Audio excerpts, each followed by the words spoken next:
বাংলাদেশের 5ই আগস্ট একটি বিপ্লব হয়েছে, একটি অভ্যুত্থান হয়েছে, আবার এটাকে বলা হয়েছে দ্বিতীয় স্বাধীনতা। কোনোটাই কি অস্বীকার করা কি যাবে? ব্যাখ্যা এক একজন এক এক ভাবে দেয়।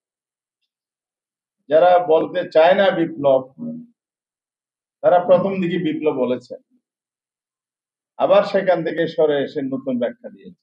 এগুলো সব ভিডিও ফুটেজ আছে কন্টেন্টের। যারা দ্বিতীয় স্বাধীনতা বলেছেন, এটা আবার চেঞ্জ করেছে।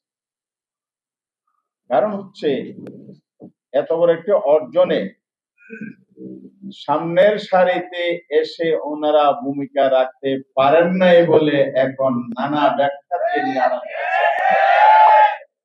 নিজেদের ব্যর্থতা আড়ালের অপচেষ্টা। তবে একটা ইনক্লুসিভ রেভলিউশন পৃথিবীর ইতিহাসে আমার জানা মতে দ্বিতীয় ছিল। ইনক্লুসিভ মানে নারী, শিশু, বৃদ্ধ, তরুণ, ছাত্র, ছাত্রী, সকল ধর্মের মানুষ এই বিপ্লবে অংশগ্রহণ করেছে। তাহলে এই বিপ্লবে যারা জীবন দিয়েছে আমরা তাদের স্মরণ করি, তারা যেন আল্লাহর কাছে উত্তম মর্যাদা পান। আর যারা পঙ্গুত্ব বরণ রক্ত দিয়েছেন তাদের কাছকে শ্রদ্ধার সাথে স্মরণ করতে চায়। সেই সম্মান মর্যাদা কিভাবে হবে?